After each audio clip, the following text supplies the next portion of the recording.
I can already see the headlines coming out. Episode 8 of She-Hulk has ruined one of our favorite characters. However, that's not the fucking case, and I don't care what the haters say. This was probably the best episode of the season so far. I loved it. I loved every single goddamn moment of it, and we get to talk about it. We're going to be talking She-Hulk Episode 8 spoilers. So if you haven't seen the episode yet, save this video for later, and let's talk about it once you've seen it. I'm going to be talking review, breakdown, Easter eggs, and we're going to be talking about the main character that we've all been waiting for. So let's jump right into it. We're going to start with a review first, and this episode was fucking fantastic.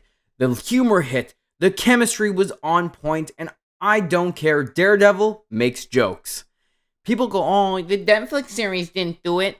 Yeah, because the Netflix was a darker adaptation of the character. If you've read a comic, you know what Daredevil is. And this is what Daredevil is. The MCU is a lighter tone joking thing, so it just makes sense for Daredevil to crack jokes. And honestly, Matt Murdock cracking jokes was top notch. Charlie Cox did one hell of a job playing the character, and I loved it. I know when we see Born Again, it's going to be slightly different. It's going to be probably darker. It's going to have its own tone to it, because She-Hulk is a comedy. Of course, the characters in it are going to act comedic and lighthearted. It's going to be slightly different. When you go between comics, characters don't always act the same they do in their OG comics. So you're going to get that different tone to things, and I love that about comics, and I like that the MCU is going that route too. Jen and Matt had great chemistry through the whole episode.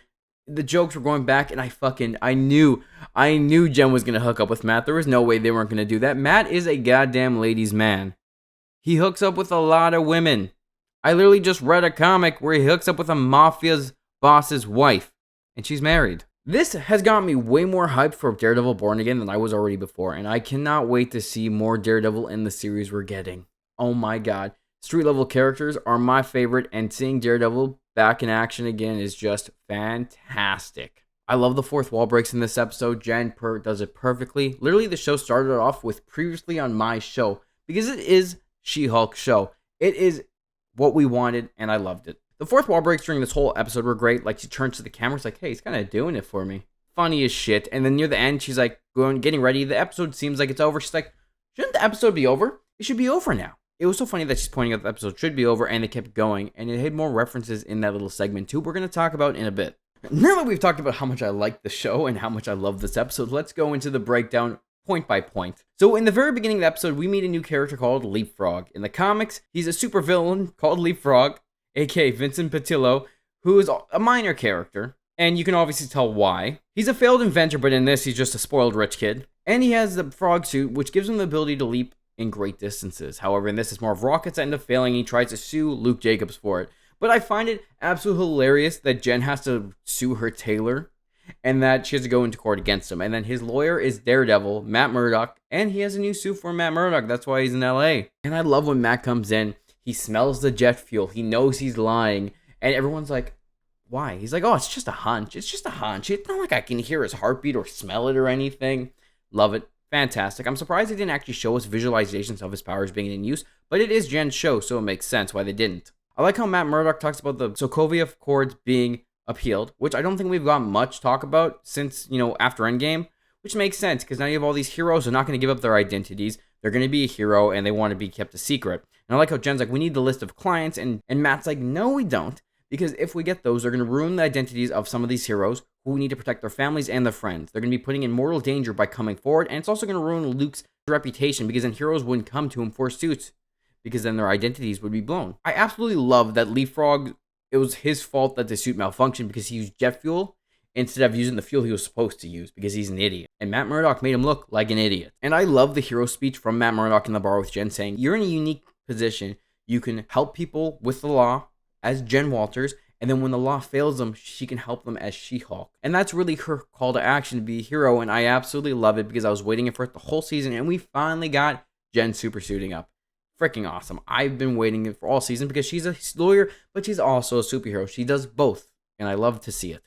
And I love how they both go to work. Matt Murdock goes after Leapfrog into Daredevil mode, and She-Hulk goes to meet Todd, because Todd needs to see his client, because he's bought a Wakandan spear. A Wakandan spear, and they want it back because, well, it's Wakanda. They're not going to let anyone just have one of their spears. He's such a creep, and he's 100% working with intelligentsia. But we have to talk about the moment we've all been waiting for, Daredevil going after Leapfrog. And I freaking love it. That my favorite line, I love when Jen's like, I'm about to whoop your ass. And he's like, my ass remains unwhooped.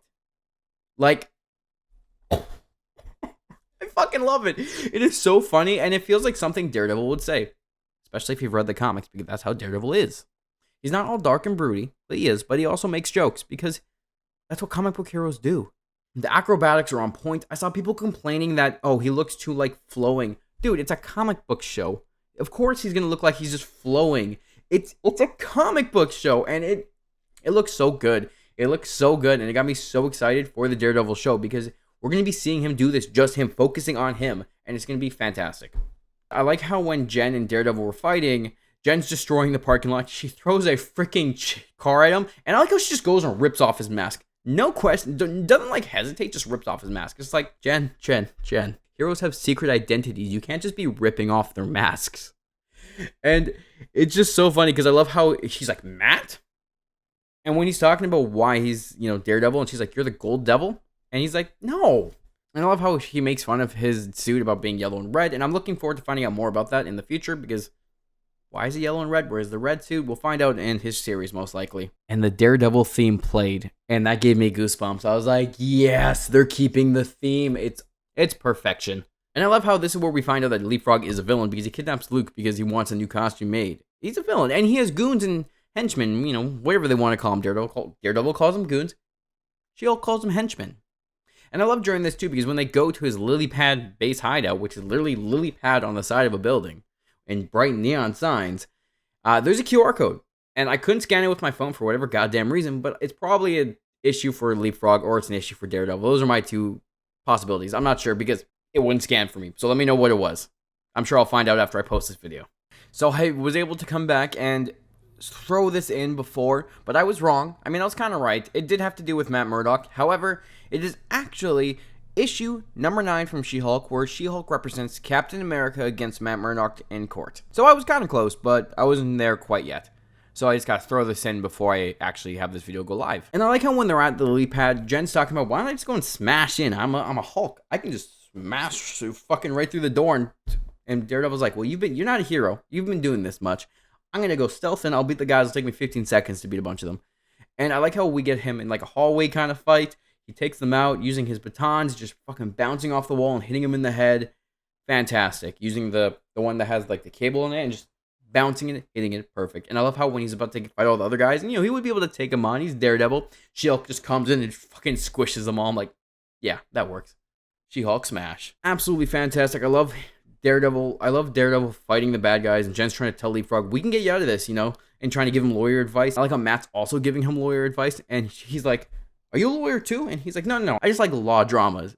Fucking hilarious. And of course, after everything happens, they hook up. 100% saw it happening. Like, there is no way they weren't going to do it. I've said this like 3 times now. They're both players. They're both getting it. Fantastic. I love it, and I love that Daredevil does the walk of shame. It is hilarious, and it fits perfectly with the tone of the show, because you wouldn't see that in a Daredevil show, but you'd see it in a She-Hulk show. And I like how during this, Jen's, like I said earlier, Jen's breaking the fourth wall, and she's referencing how the show should be over, and that this feels like a solid ending. And then we find out, oh yeah, we still have the gala to go to, and that she talks about, oh, this should be over. Well, this seems like there could be a twist coming or something else. And then she referenced a Red Hulk. She referenced getting fridged, which in the comics is a term where female characters get wounded, depowered, or getting rid of so that it could lead into the male protagonist story, which started with Kyle Rayner's story in DC Comics, where his girlfriend literally gets fridged. So she referenced that, and then Nikki comes out going like this, and I'm like, did you literally just reference a Wolverine reference again? That's 2 Wolverine references in this show. And then we go to the gala, which comes out with an intelligentsia twist of intelligentsia interrupting the gala, showing that she's a slut. She has Captain America's ass. She stole her powers from the Hulk. Then they show her sex tape with Josh. And of course, this makes Jen absolutely Hulk out. We get to see Rage Mode Hulk Jen Walters, which we haven't seen yet. And she smashes it, goes crazy. She goes after some guy that obviously was with intelligentsia.